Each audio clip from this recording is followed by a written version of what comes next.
muy blanco o muy negro.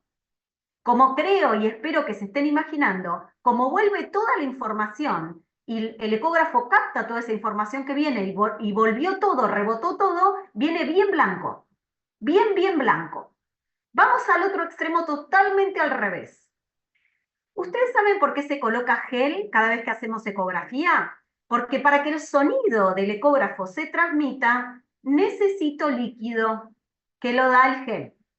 Entonces, ¿qué pasa si mi tejido que me estoy cruzando es, por ejemplo, un globito con líquido?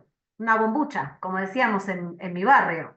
O un alto G', un depósito de ácido hialurónico o un quiste simple. ¿Qué va a pasar? Yo les acabo de decir que el gel se utiliza porque transmite el sonido. Cuando me cruzo con algo lleno de líquido, cuanto más líquido puro más todavía, el sonido, en lugar de rebotar, va a seguir de largo. Al contrario, se acelera y sigue de largo. Y yo les dije que para generar la imagen, el ecógrafo tiene que recibir algo de eco. Y si no recibe nada, ¿cómo voy a ver esa imagen? Totalmente negra. ¿Sí? ¿Me siguen? Esta es una manera bastante práctica que yo busco como para explicar ¿por qué les explico esto en una clase tan corta? Porque luego de entender esto, ustedes cuando vean algo más oscuro, más claro, tienen que pensar, ah, no, es más blando, es más líquido, no, es más duro, es hidroxiapatita, ¿de qué color la voy a ver? Color, bueno, yo digo color. Si es hidroxiapatita de calcio sin dilución casi, ¿cómo la voy a ver? Es dura, rebota todo, voy a verla bien blanca, ¿sí? ¿Estamos bien? Yo hablo como si me estuvieran contestando. A mí me encanta cuando tengo interacción. Esto de las clases virtuales, me falta la interacción con ustedes. Para no parecer una loca hablando de temas raros. Igual Acá vas les digo entonces, maravillosamente bien, Caro, así va, que date por contestada. muy bien, perfecto. Bien, entonces, ahora vamos a hablar con propiedad, porque si me ven hablando en un congreso, no debería decir negro o blanco, pero no importa, siempre lo digo igual. Cuando viene una imagen totalmente negra, es decir, ¿se acuerdan que yo dije, por ejemplo, líquido, que no tengo información, se usa el prefijo anecoico, anecogénico, ¿sí? Porque no tiene ecos, quiere decir. Pero les estoy hablando, yo siempre digo negro, negro fibrón, no oscuro, negro, negro absoluto. Ahora, si tengo una imagen que es más oscura que el tejido que está alrededor, ya hablamos de hipoecoico o hipocogénico. Y el extremo totalmente al revés sería una imagen totalmente blanca, como les expliqué recién que pasa con el hueso, por ejemplo, la cortical, sería hiperecoico o hiperecogénico. Y bueno, isoecoico, como la mayoría de los bioestimuladores, es cuando una sustancia o un elemento tiene el mismo tono de gris que el tejido que está alrededor. ¿Sí? Entonces, resumiendo, si me cruzo con algo que es muy, muy, muy duro, rebota toda la información, entonces me va a venir bastante blanco. En cambio, cuanto más líquido puro sea, no me va a rebotar, entonces no me viene información acá. Entonces me lo va a mostrar negro, ¿sí? Bien, ¿cuándo pueden usar por ejemplo, si están pensando en adquirir un ecógrafo en el consultorio, no piensen en costo-beneficio, sino piensen en qué tanto valor les va a aportar a ustedes. No tanto cuánto van a invertir, sino si les va a dar tranquilidad, si les va a dar un plus al consultorio, piénsenlo de esa manera, ¿no? Yo siempre, cuando me preguntan de no sé si invertir en eso, yo lo tomaría desde otro punto, ¿no? En inversión, más que en invertir en mi seguridad también y de mi paciente. ¿Cuándo lo puedo usar? Se habla mucho de mapeo facial, facial mapping, es más bien una palabra marketinera en realidad, pero porque queda lindo, porque es así, es hacer un mapa de la cara de nuestros pacientes. No vamos a hacer mapa de todo, pero sí es importante, como hablamos antes, cuando los pacientes vienen con muchos inyectables colocados previamente, saber si es permanente o no, eso nos va a dar más tranquilidad y seguridad en nuestra práctica, así que es importante. Y hay variantes anatómicas que son también relevantes, por ejemplo, con respecto a la glándula parótida. He visto muchas parotiditis por hilos, por lesiones en glándulas parótidas prominentes que cubren hasta la totalidad del macetero o también glándulas parótidas accesorias, como para darles un ejemplo. Y ni hablar la variante vascular que veo continuamente, es más común ver variantes que ver la anatomía establecida, entre comillas, digo. En piriforme veo muchas ramas profundas. y en fosa temporal veo, creo, hasta más de un tercio de los pacientes con arteria temporal profunda en el punto supraperióstico one up, one over. Y durante, como dijo Fer, requiere más entrenamiento, va a requerir más tiempo, quizás en algún caso específico les pueda servir. Igual yo siempre doy tips que a veces se hacen como un falso ecoguiado en los cursos, lo pueden utilizar. Y posteriormente, cuando control evolutivo, por ejemplo, control del espesor dérmico, como mencionaron, control de tratamientos lipolíticos, a ver, eso es marketing, te sirve, no te sirve, pero una vez que tenés el ecógrafo hasta lo puedes hacer. Es infinita la aplicación. Por supuesto, es fundamental en complicaciones, fundamental.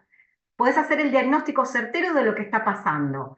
Y por un tema médico-legal, ¿por qué no? Sí, también. Se guardan las imágenes siempre van a una nube, generalmente, depende del equipo que compren, pero generalmente van a una nube, y esas imágenes las pueden adjuntar a la historia clínica del paciente. Se retiró el paciente sin intercurrencias, le hacen una ecografía de control en un alto riesgo y lo guardan.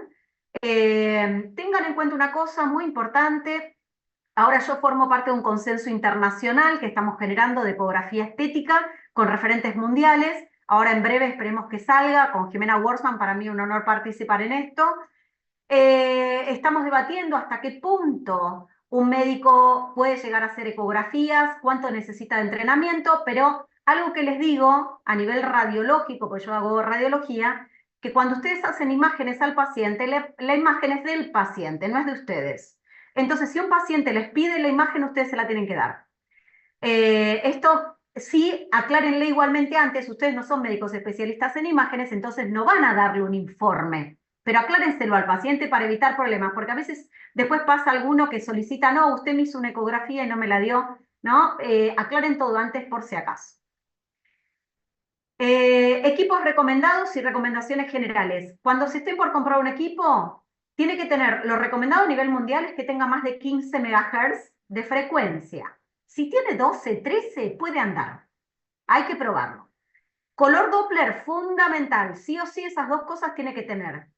Y testeen el ecógrafo antes de probarlo. Lo barato a veces sale caro, a veces resulta bien. Entonces, prueben el equipo antes de comprárselo.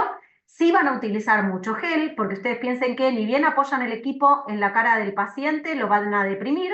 Así que utilizan una buena capa de gel, por un lado para dar calidad de imagen y por otro lado para no aplastar, porque esto es muy aplastable, deformable, así que no hay que hacer presión y por supuesto los movimientos son suaves. Ahí les dejo, Jimena Wurzman, para el que no la conoce, es la referente mundial en todo lo que es ecografía estética y dermatológica, ella es chilena. Tuvimos el placer el año pasado de que esté acá en Argentina en nuestro congreso de radiología, la invitamos, así que la verdad que es nada, referente mundial. La mayoría de los papers de este tema van a estar escritos por Jimena seguramente. Vamos a ir a introducción al mapeo facial. ¿De qué se trata esto? ¿No? Vamos a ver un poquito esto de los grises. Algo básico. Cuando colocamos, miren este preparado anatomopatológico y la correlación de la ecografía, miren la adecuada y perfecta correlación que existe cuando la técnica está bien hecha y el ecógrafo es bueno. ¿Qué vamos a tener acá? Esto negro que ven acá es gel. El ecógrafo está colocado acá arriba, ¿no? Esto es superficial y esto es profundo, ¿sí? Miren la correlación con el preparado. ¿Qué vamos a tener? La línea bien blanca es la epidermis, bien blanca, bien ecogénica. ¿Por qué? Porque es rica en queratina. Después viene una capa ecogénica, pero no tanto, que es la dermis, que yo digo que es como un arco iris, más oscuro arriba y más claro en la dermis profunda. Es por el contenido en colágeno. Y desde acá para abajo, miren qué buena delimitación que existe, esto es muy importante, existe la hipodermis, que ¿por qué es oscura? Porque tiene alto contenido de grasa. La hipodermis a veces tiene septos interlobulillares que se van a ver perfectamente. A veces está descrito, y seguramente eso lo pueden hasta evaluar en sus pacientes y controlarlo, hay una línea negra acá, que es una línea subepidérmica, que es por el daño solar. Nada, esto o sea, se podría controlar y miren qué bien que se ve el espesor de la dermis, por esto mismo de los bioestimuladores también, ¿por qué no? ¿Cómo se ven los tejidos por ecografía? La mayoría son oscuros, pero tenemos extremos, ¿no? Miren esta ecografía está sacada así. Acá les dejo una imagen como para que se guíen.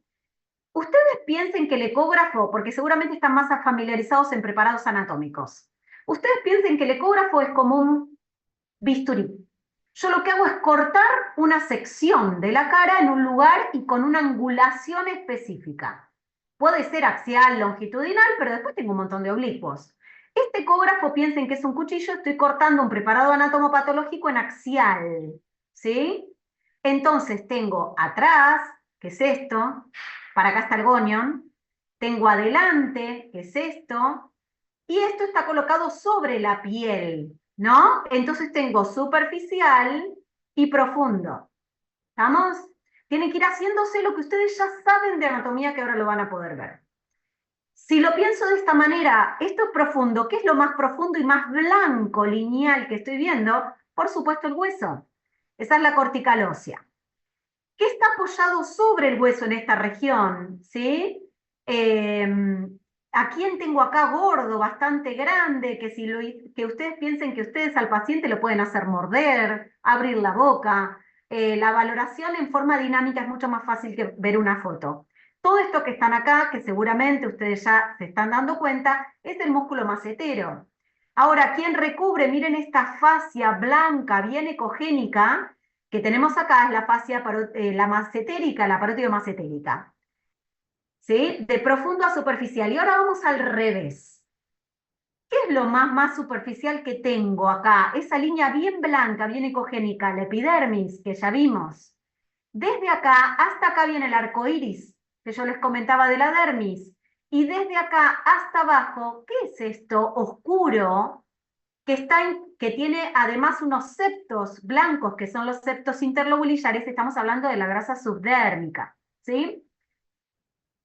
Todo eso que parece un gris, de a poquito hay que ir pensando dónde pusimos el equipo y qué plano estoy viendo, y después pensar de superficial a profundo, de profundo a superficial, qué estructuras anatómicas tengo. De esa manera tienen que pensar el mapeo facial, que es infinito en el rostro. Yo ahora les traigo poquitas regiones como para que vean de qué se trata.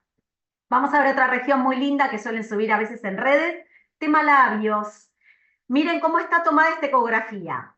Tenemos superior e inferior. Y acá se ve labio superior y labio inferior. Miren cómo está puesto el ecógrafo, ¿sí? Entonces, ¿qué voy a tener? Esto es más superficial y esto es más profundo. ¿Qué va a ser esto? Que no se entiende nada. El interior de la cavidad bucal. Y adivinen quiénes son estos tan blancos. Los dientes, ¿sí? Entonces, acá lo que tenemos perfectamente que se ve acá es el borde del bermellón, ¿sí? Acá es donde va a ser el plano de aplicación de materiales de relleno, por ejemplo, si utilizan esta técnica. Después, acá que tenemos la epidermis, ese es el labio cutáneo superior, ¿sí? Y esto negro, oscuro que viene, finito, finito, porque es de la mímica, por supuesto, y vierte, y lo mismo del labio inferior, ¿quién es? El músculo orbicular, ¿sí? Y acá de paso les cuento que ese puntito negro que ven ahí es la arteria labial superior. ¿Por qué la veo como un punto? Porque ustedes piensen que estoy haciendo una sección en un lugar. Estoy viendo una arteria que tiene una orientación horizontal. Y si yo corto, es como cortar en fetas, un fiambre, ¿sí? Por eso veo un círculo. Estamos, si hubiera puesto el ecógrafo al revés, la voy a ver a lo largo. De ese modo pueden ir pensando el mapeo. Vamos a hacer un mapeo, por ejemplo, de la zona esta que ya vimos un poquito de anatomía. Si yo pongo el ecógrafo así, estoy cortando un axial y lo pongo cerca del trago de la oreja, más hacia atrás, ¿con quién me voy a encontrar? Me voy a encontrar con una estructura ecogénica muy homogénea, a no ser que esté inflamada, que se llama, por supuesto, es la parótida, ¿sí? Está acá. Sin girar el ecógrafo, me deslizo despacito para adelante, sigo cortando un axial. ¿A quién me voy a encontrar? Por debajo de la parótida, ¿sí? Al macetero, el plano que estábamos viendo recién. Y si sin girar el ecógrafo sigo yendo para adelante, cuando termina el macetero, ¿con qué estructuras vitales fundamentales me voy a encontrar? Miren acá, me estoy yendo, ven, esta es la parte anterior del macetero. Acuérdense, esto es posterior y esto es anterior. Estoy más hacia la comisura bucal, por delante casi en el borde, miren, este es el borde anterior del macetero. ¿Qué me apareció acá? Ese punto negro que les acabo de mostrar recién una arteria, ¿por qué la veo como un punto? Porque justamente la estoy haciendo una sección transversa de esa arteria y vena facial, acá aparecieron. ¿Por qué las veo negro acá? ¿Por qué las veo de color oscuro? Porque acá, acuérdense que lo que veo es el líquido, como si fuera un quiste. Entonces va a ser oscuro.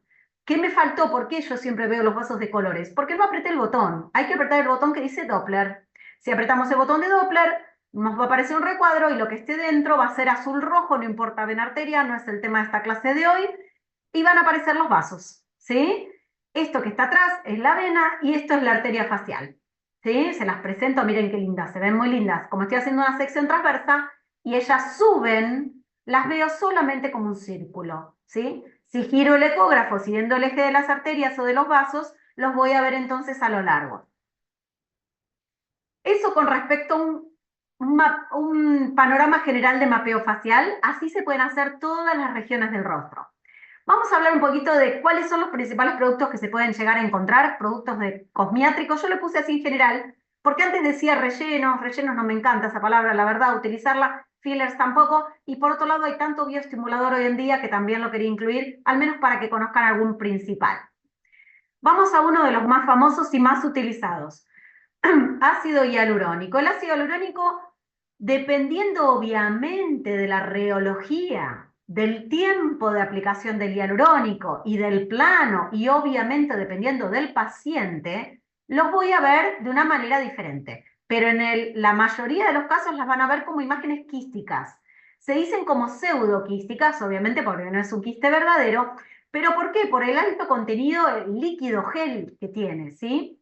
Entonces las van a ver como bolitas bien oscuras, cuanto más temprano haya sido la evaluación ecográfica después de la aplicación, más negras las van a ver, o se van a volver más hipoecoicas, es decir, no tan negras, sino más así, cuando ya pasó un tiempo, y es más, van a perder un poco los bordes, hasta que, si todo sale bien, quizás en algún momento desaparecen, ¿sí?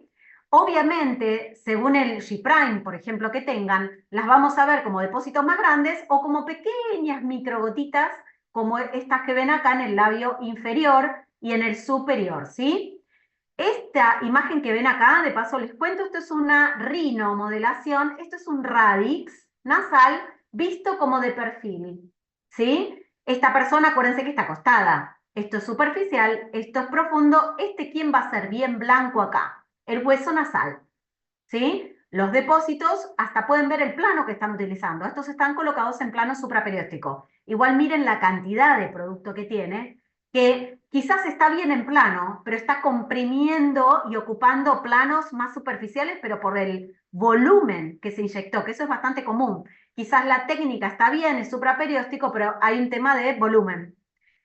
Muchas veces sucede esto, les cuento, que el paciente viene porque se viene a retocar porque no tiene ya el efecto deseado o ya perdió como, no, se me fue, no debo tener más. ¿Y qué hace el inyector? Vuelve a colocar, pero no testea en los sitios de poca distensibilidad, por ejemplo en línea media, qué pasó con ese hialurónico, y lo que termina generando es un overfilling. ¿Por qué? Porque tenía hialurónico, pero aplastado. Entonces eso a la larga termina siendo una especie de congestión o compresión vascular extrínseca, ¿sí? Nada, esto se los tiro como para que vean las utilidades, la verdad que son muchas.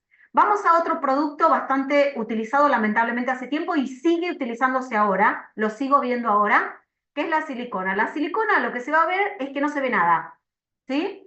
Es un material ecogénico, es decir, blanco, claro, que genera un artefacto posterior que se llama en tempestad de nieve o tormenta de nieve, ¿sí? Eso es un artefacto.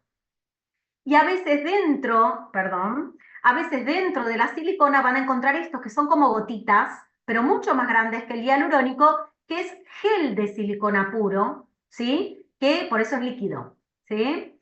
Es bastante común de encontrar. Acá les dejo un video porque a veces pasa de que cuando uno ve una foto, parece que nos pueden mentir y si yo les digo acá está esto, todos me dicen sí, sí, porque no se entiende nada. Pero en cambio, cuando lo vemos en dinámico, moviendo el ecógrafo, es mucho más fácil. Eso pasa en los hands-on. Es mucho más fácil cuando uno pone mano y mueve. Miren esta fosa. Esta paciente tenía silicona en todo el rostro, esto era en fosa temporal, no importa dónde estamos, ni qué plano, ni qué angulación del ecógrafo. Yo quiero que vean esta zona de que está acá. A medida de que me vaya acercando más hacia la silicona, van a ver casi una línea recta que separa tejido sin silicona de tejido con silicona. Igual acá ya tengo un poco de silicona, ¿eh? Miren esta cortical ósea que bien que se ve. Acá veo grasa subdérmica, veo dermis. Esto no importa, es un plano muscular. Y ahora miren cómo se borra todo. Por acá. Miren. ¿Ven? Ese es el efecto que genera la silicona. Eso se llama tormenta de nieve.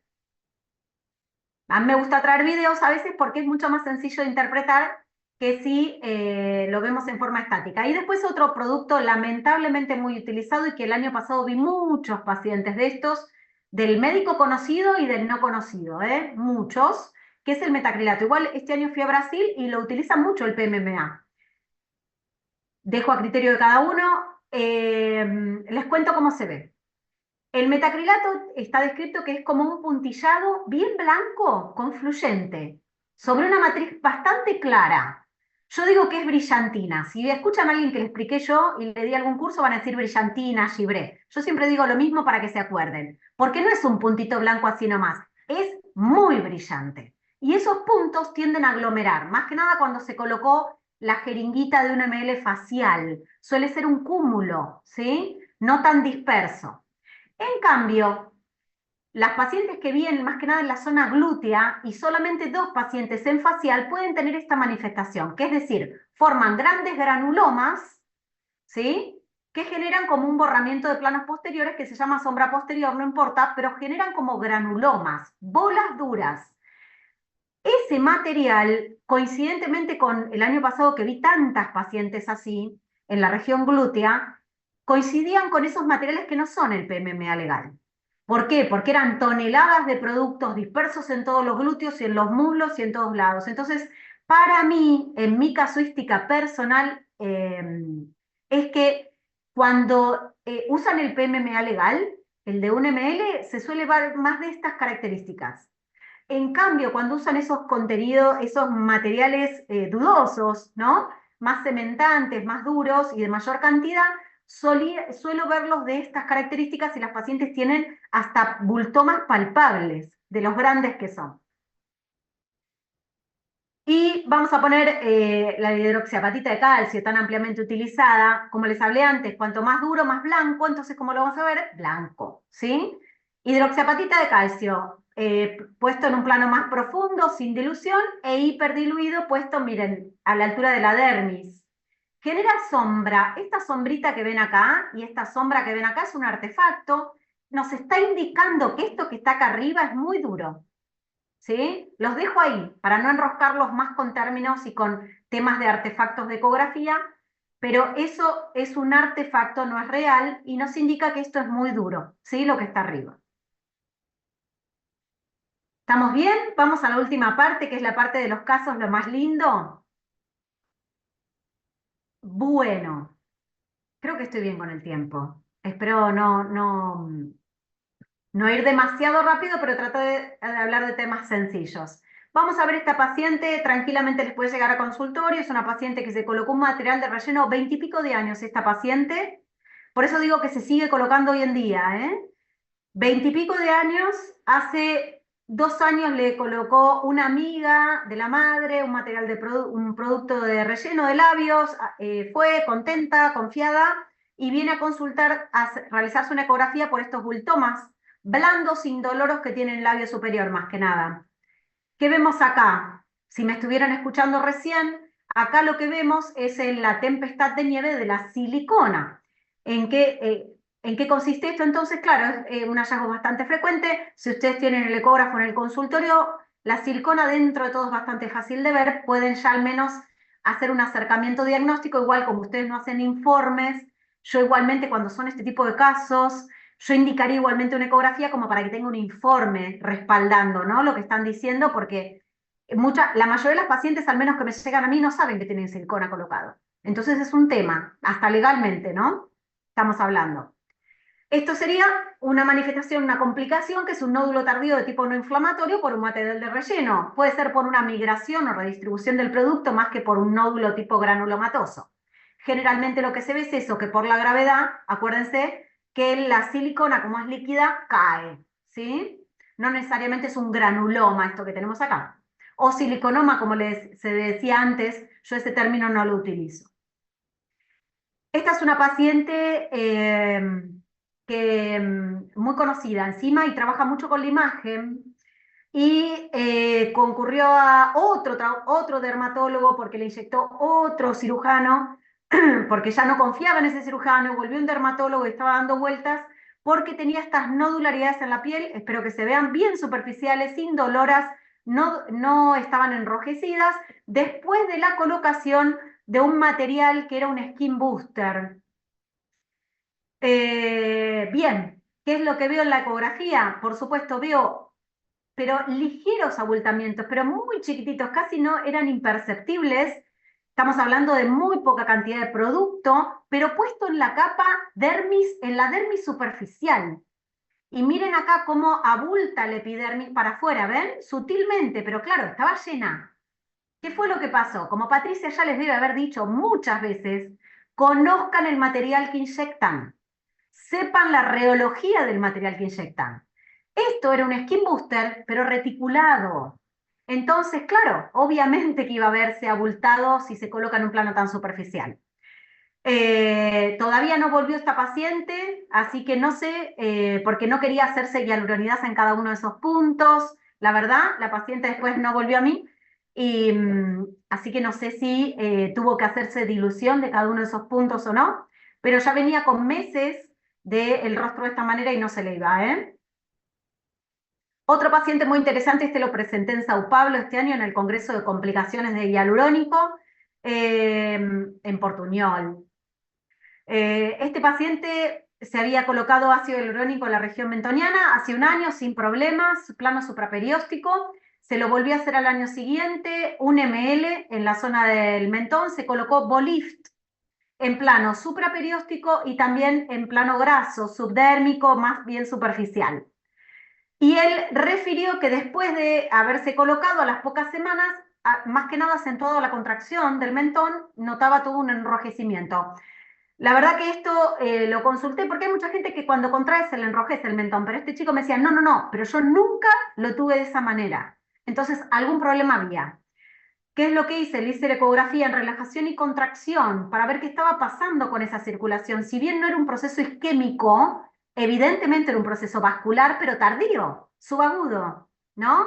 Bueno, ¿qué era lo que pasaba? Encontré varios depósitos de ácido hialurónico en plano graso, además de supraperióstico, y vasos sanguíneos, por supuesto, tenemos los ascendentes verticales y labiomentonianos, por ejemplo, horizontales. ¿Y qué era lo que pasaba en la contracción del mentón? Estos bolift, estos saltos G' a la contracción de un tejido denso, fibroadiposo como la del mentón, tan denso y tan tenso, hacía un efecto de masa prácticamente. Entonces las partículas y los depósitos hialurónicos se aproximaban entre sí y estrangulaban vasos profundos, submentonianas o mentonianos. Entonces, ¿qué es lo que sucedía? No quedaba otra, la circulación, que suplir ese drenaje, más que nada venoso, con vasos superficiales, horizontales, ¿quiénes? Labiomentonianos. Entonces, a la contracción, claro, daba un color enrojecido. No era una isquemia, no era un evento vascular arterial agudo, pero sí, evidentemente, era un evento vascular de tipo subagudo, más bien de congestión venosa. Cuando el paciente se hizo hialuronidasa de esos depósitos más superficiales, resolvió sin problemas. Es más, yo sé, porque seguimos el caso y todo, espero prontamente publicarlo, no sé si está la médica acá, pero ¿qué es lo que sucedió? Después, cuando el cuadro resolvió, es más, mejoró aún más con toxina muscular, se colocó nuevamente material de relleno, pero en plano supraperióstico sin problemas. ¿Sí? El tema fue quizás un hialurónico con un paciente con una dominancia de circulación labiomentoniana. Esta era una paciente que se colocó un relleno de hialurónico, ¿sí? Labial, y concurre a la ecografía, concurre a la consulta por presentar un edema difuso, molestias, enrojecimiento en el labio. Pueden ser muchas causas, pero teniendo la ecografía es más fácil saber qué pasó. ¿Pueden pensar que es un angioedema? Sí, podría ser, pero solamente el labio superior. Puede ser un biofilm que, bueno, no sé, porque es algo agudo lo que le pasó a esta chica, o una infección aguda. No, sencillamente era esto, ¿sí? ¿Qué es esto? No se ve nada. ¿Se acuerdan que yo les mostré el orbicular, les mostré los dientes? Acá no se ve absolutamente nada. ¿Por qué? Porque tiene silicona esta paciente. ¿Qué es lo que hizo? Hizo un edema agudo, difuso, sin palpación de nódulos, ¿sí? Porque es una manera de clasificar nosotros los radiólogos las complicaciones, que se derivó de una inflamación debido a un relleno permanente preexistente que se desencadenó por una inyección de ácido hialurónico, ¿sí? Por eso a veces es importante, tenemos el ecógrafo, nos fijamos que no tenga un relleno permanente y procedemos a realizar la técnica que queramos. Esta también es una paciente que muestro muchas veces porque me gusta, porque tiene mucha discordancia clínico-imagenológica. ¿A qué me refiero? Esta paciente tenía un granito que a veces supuraba, a veces no, y nada más.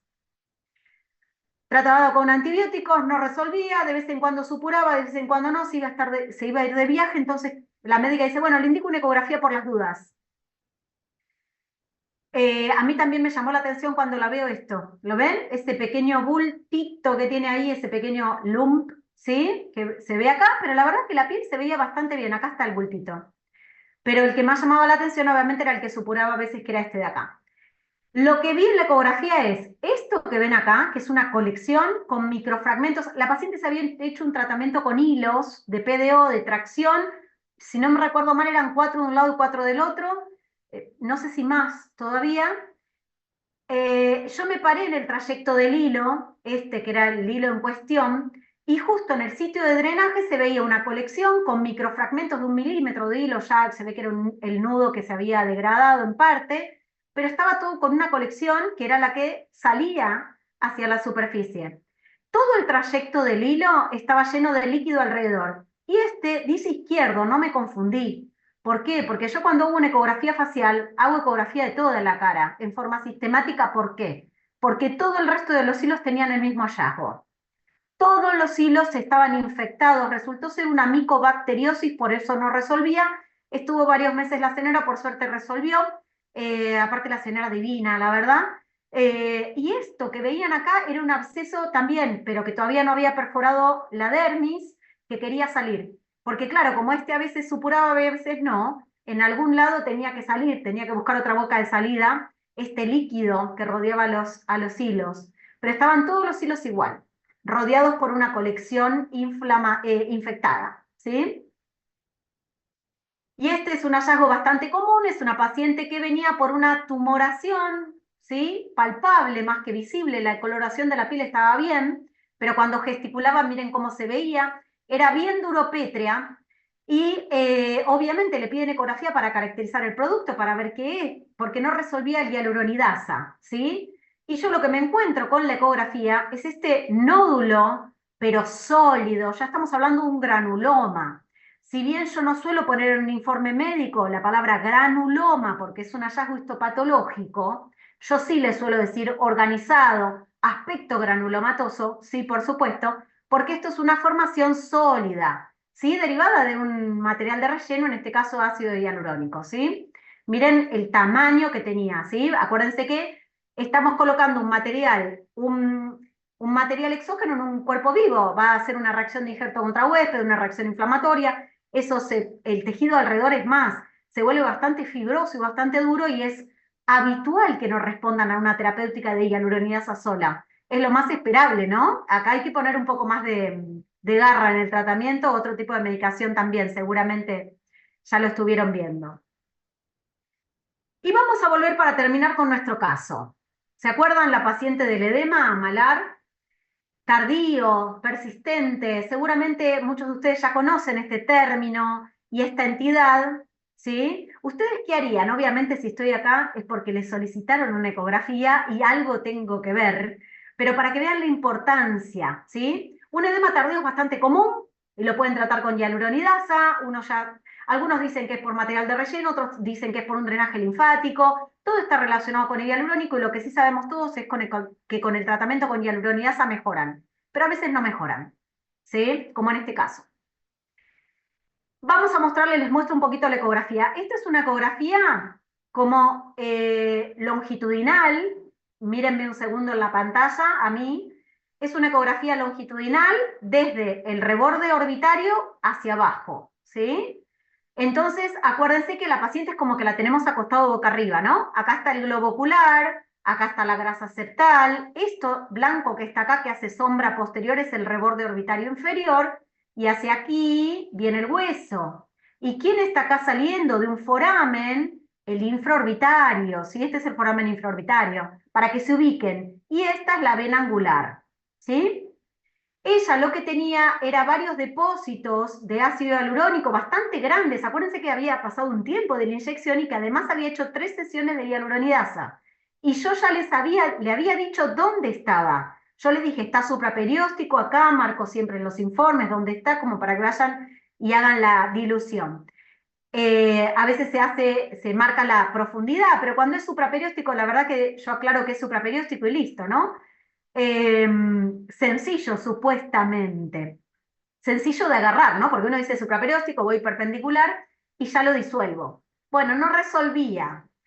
Ahora les voy a contar primero de qué se trata. Esto, si no lo conocen, se llama ETIP. El ETIP es un edema tardío, intermitente y persistente, generalmente asociado al material de ácido hialurónico. No tanto al plan utilizado, sino no se sabe bien si es una especie de reacción del huésped o si puede ser una reactivación de un biofilm, pero tampoco, porque vieron que solamente con hialuronidasa resuelve, no hacía falta un antibiótico. Así que es más que nada una reacción inmunológica del paciente ante un cierto producto.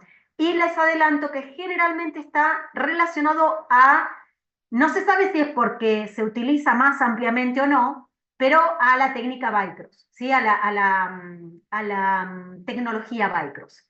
Pero bueno, siempre en los artículos dicen que no saben si es porque se utiliza más ampliamente, más que solamente por eso, como que se necesitan más estudios de investigación. Esta chica tenía puesto Juvederm, ¿sí?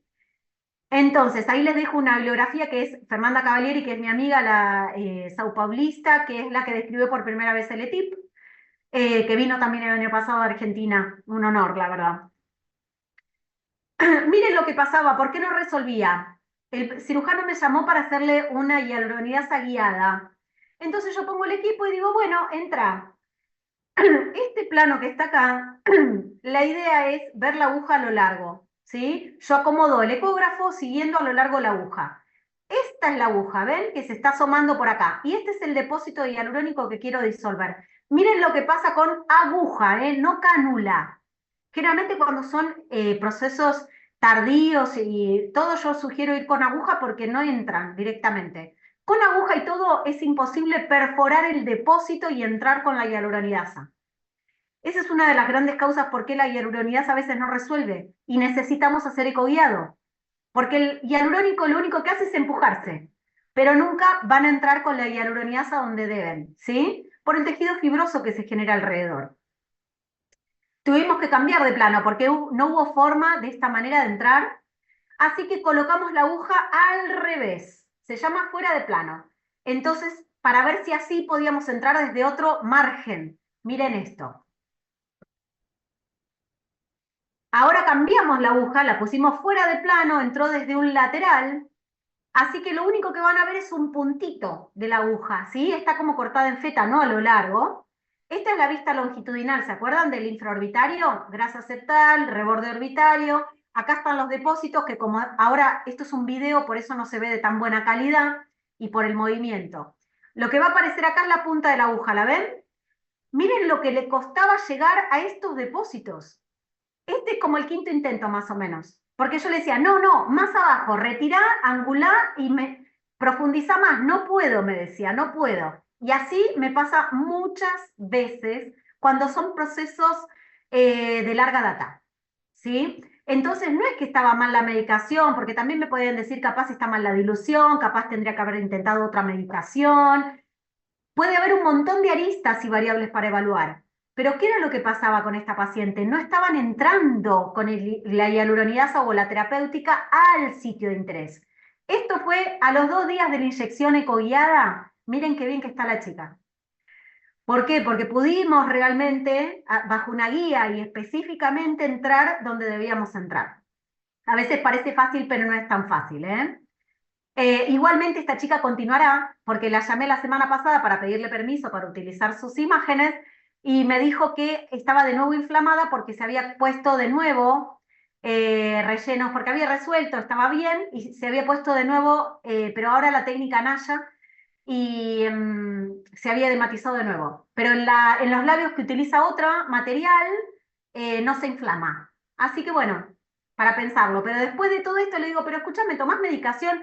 Y después de preguntarle varias veces, ahora por teléfono, él ya me dice de que tiene un síndrome de sensibilidad y que toma amitriptilina diariamente desde hace un par de años. Así que como que también está con depresión, amitriptilina, síndrome sensitivo, está con un reumatólogo. Los pacientes a veces tienen historia que hay que indagar un poco más, ¿no? Lo que pasa es que yo generalmente los veo solamente en la consulta, pero la verdad que es un caso interesante. Y ahora está tratándose con hialuronidasa para disolver esos nuevos rellenos que se puso la semana pasada. Y esto les dejo para que pensemos juntos y para terminar, que también lo vamos a tratar seguramente en el Master Hub, así que no voy a ahondar mucho en este tema. Estos que ven acá son dos labios. ¿Ven alguna diferencia? Seguramente que sí. Independientemente de que obviamente el tono de grises es diferente, yo hablo con respecto a la anatomía. Este es un labio que no tiene material de relleno colocado y este sí, pero no una vez, muchas veces. Esas bocas que vemos en la televisión, bueno, ese mismo tipo de boca, bastante overfill, ¿sí? Y miren la anatomía, miren el cambio, no veo orbicular, no veo morfología normal anatómica.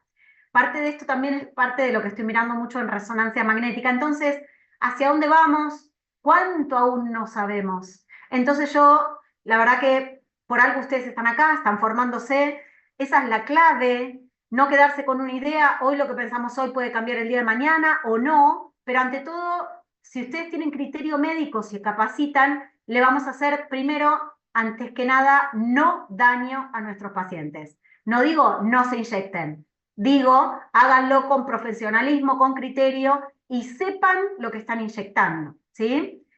Pero bueno, esto es como que continuará. Y en el Master Hub vamos a hablar un poquito más. Bibliografía es esto y muchísimo más. Jimena Wordsman es referente mundial, Leone Schelke, Fernanda Cavalieri son tres nombres. Rosa Sigris, que va a venir este año a nuestro congreso, también es otra referente que la pueden buscar. Son referencias internacionales. Esto es un poquito de lo que estoy haciendo. Yo no podía cerrar sin mostrarle una resonancia. Esto es tema de investigación. Les dejo mi Instagram, ojalá me puedan seguir, si tienen dudas me consultan. Y bueno, eso es todo. Si sacaron fotos lindas también están invitados a subirlas, por supuesto, a mi Instagram. Bueno, Excelente, Caro. dejo de compartir pantalla, así los veo, a ver si hay algunas preguntas.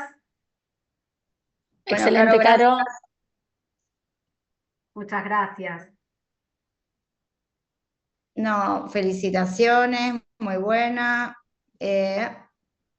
Acá en una, Nicole dice, puede ser que a veces el drenaje linfático periocular genere la inflamación del relleno. Sí. Sí, eso lo veo Sí, más que nada no en ETIP, pero sí el ETIP a veces un edema tardío uno piensa de que puede estar por una alteración del drenaje linfático. Ahí generalmente veo hialurónico más superficial, pero sí, están en debate. Sí, puede ser. Yo, Muchas veces el edema tardío no saben bien la etiología.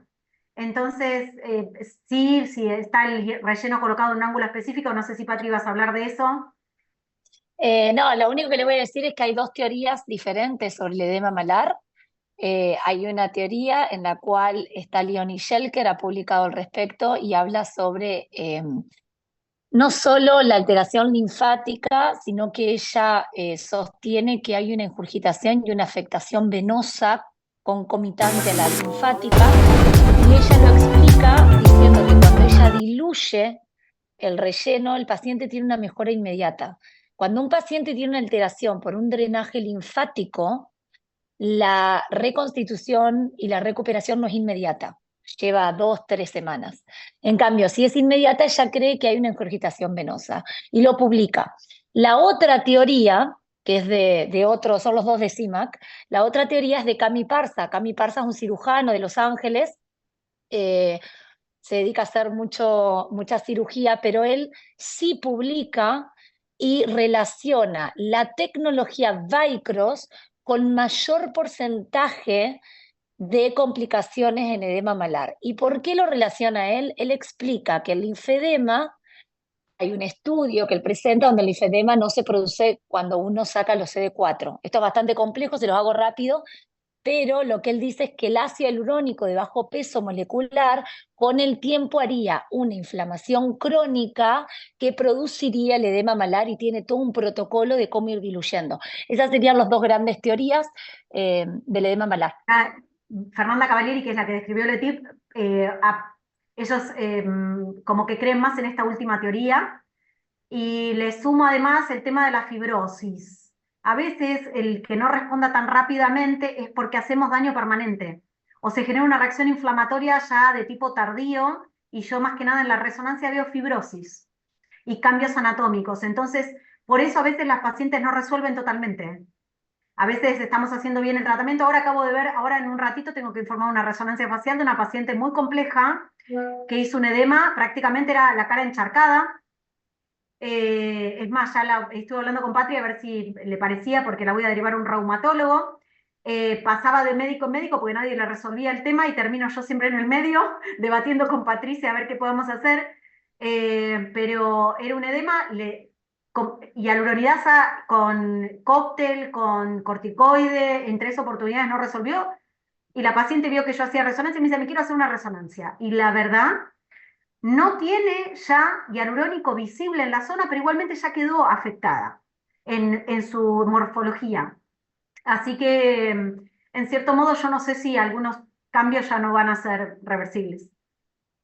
Que lo estamos viendo ahora con Caro, esto de cómo se ve en la ecografía versus resonancia. Tuvimos un caso, un mentón interesante también. Ah, sí. Así Sí. que, ¿cómo se ve? Eso. Así que bueno, después Acá, todo excelente. No sé si hay alguna otra pregunta. después hay un comentario con respecto a, lo hace la doctora Andrea, si el edema mayoritariamente se ha visto con Vycross, si no es recomendable elegir otro tipo de relleno. Yo voy a dar mi opinión personal respecto a Vycross. Soy speaker de Allergan, pero no estoy hablando como speaker de Allergan, también soy de Galderma, es decir, voy a dar solo mi experiencia personal. Es real que las publicaciones hablan de mayor edema con línea Vycross. Mi pregunta es si no es esta línea la que informa de una manera más frecuente los efectos indeseables que tiene, por el tipo de registro que tiene. Yo personalmente, por suerte, no he tenido este tipo de complicaciones, hace más de 20 años que uso la línea y me inspira tranquilidad con técnica correcta. Ese es mi punto de vista, que por ahí no quería que quedara como Vycross solamente asociado a este tipo de problemas. Y no sé la experiencia de ustedes y si piensan lo mismo o no, si directamente prefieren no usar esa línea en el área de párpados, ¿no? Bueno, Leonie Fundamentalmente. Schelker dice que ella ve las mismas complicaciones con todas las marcas. Cami Parsa dice que él ve 8 de cada 10 con Volvela o Vicross, así que Volvela él no recomienda poner en la zona periocular. Viste, son dos criterios distintos y está publicado el porqué. Entonces uno puede leer y después tener su propia experiencia también. Desde mi práctica de hialuronidasa, sí cuesta más disolverlo, por Sí. ejemplo, y otros. Ok. Ahí, A lo mejor ahí- depende también en el tiempo. Ok, bueno, nos quedamos con esto para que cada uno pueda tomar su Ahí valoración. claro, ahí preguntan también, Gaby, cómo se pide la resonancia. Yo les digo que lo bueno de Carolina, por lo menos, a mí me ayuda un montón porque, primero, la ecografía no siempre nos va a dar todo lo que queremos saber. Hay pacientes que tienen un montón de hialurónico en toda la cara y con una ecografía no podemos estar viendo, a ver, cada gota y a veces tampoco es tan claro, porque el ojo del médico estético no es lo mismo que el radiólogo. Y aparte, Carolina es especialista en resonancia y tomografía, Entonces, muchas veces se complementa, pero eso se lo van a tener que después preguntar a ella porque es más complejo hacer el pedido. Es un pedido específico que hay que pedir, contá vos, Caro, cosas específicas, no es Claro, tan fácil. en realidad, primer escalón siempre ecografía. Siempre, una ecografía bien hecha. Es más, si una paciente me solicita, a veces los pacientes de motus propio ven mi Instagram y me solicitan, quiero hacerme una resonancia. Le digo, no, no, no. Primero venís, te hago una ecografía y ahí evaluamos. Primero porque es, por ejemplo, para caracterizar silicona es más sencillo, más práctico. A no ser que queramos ver algo muy específico o el paciente complejo que no terminamos de entender qué pasó, ahí sí, generalmente yo pido la resonancia, más que nada en complicaciones más bien tardías, a veces la solicito. Y yo siempre digo que la resonancia yo la hago en un lugar específico, con un resonador 3 Tesla específico, con el jefe de técnicos, porque además imagínense que es un camión que tiene que estar manejado por alguien. El que maneja es el técnico. El que quiero que me la haga siempre es el jefe de técnico de la clínica, porque es muy artesanal, si no puede salir cualquier cosa. Es más, si Patria a veces me solicita que quiera hacerse dentro de su provincia la resonancia, yo le digo, bueno, pedí que tenga tal cosa, tal cosa, tal cosa, tal cosa. Y después sí puedo analizarlo. Y Pero eventualmente, generalmente, Caro, y generalmente son pedidos diferentes dependiendo de lo que queremos ver, claro, o lo que, digamos, lo que yo te pido que veas. Entonces no claro. es que es un solo pedido para todo. Depende si el relleno está periocular, si el relleno me pide diferentes cortes, bueno, todo eso es bastante específico.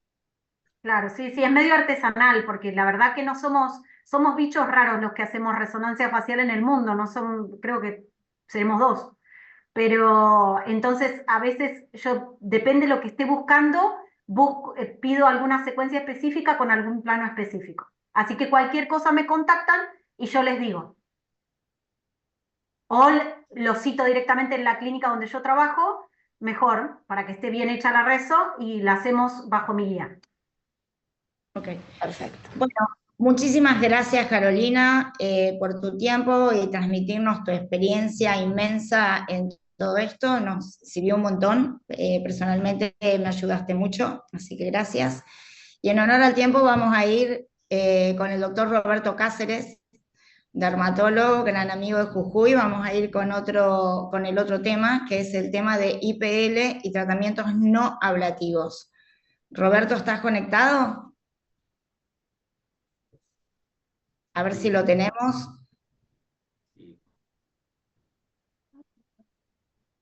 Hola, buenos días. No ¿Qué sé, ¿me tal? escuchan? Sí, Roberto, querido, a ver si te presentás vos, por favor. Sí. Buenos días, yo soy el doctor Roberto Cáceres de la provincia de Jujuy. Soy médico dermatólogo y hace más o menos 25 años que trabajo con diferentes láseres para tratar patologías dermatológicas y hacer medicina estética. Agradezco la invitación del doctor Fernando Felice para dar esta charla. Y bueno, voy a contar un poquito mi experiencia porque lo que me pidieron que hable es de láseres no ablativos para el rejuvenecimiento cutáneo. Haciendo un repaso, sabemos todos que los láseres son luces monocromáticas, convergentes y coherentes que van a trabajar a diferentes longitudes de onda y en general, cuanto mayor es la longitud de onda, mayor es el poder de penetración. Pero esto no es una regla exacta porque hay algunas modificaciones en donde hay láseres que trabajan con longitudes más altas y trabajan de manera más superficial. A diferencia de una luz pulsada, que es una luz policromática, no homogénea, a la cual se le adicionan filtros para cambiarle la longitud de onda. Y hoy en día existen equipos mucho más sofisticados de IPL a los que se le adiciona en el interior una lente que hace que el disparo sea coherente. Esas tecnologías se llaman bandas tecnológicas avanzadas y estas IPL son muy precisas y funcionan como un láser. Yo les voy a hablar de 4 láseres: el Erbium Glass, el Q-Switch de pulso corto, el Q-Switch de pulso largo y el Dye Láser. Empezamos con el Erbium Glass. Tiene una longitud de 1540, es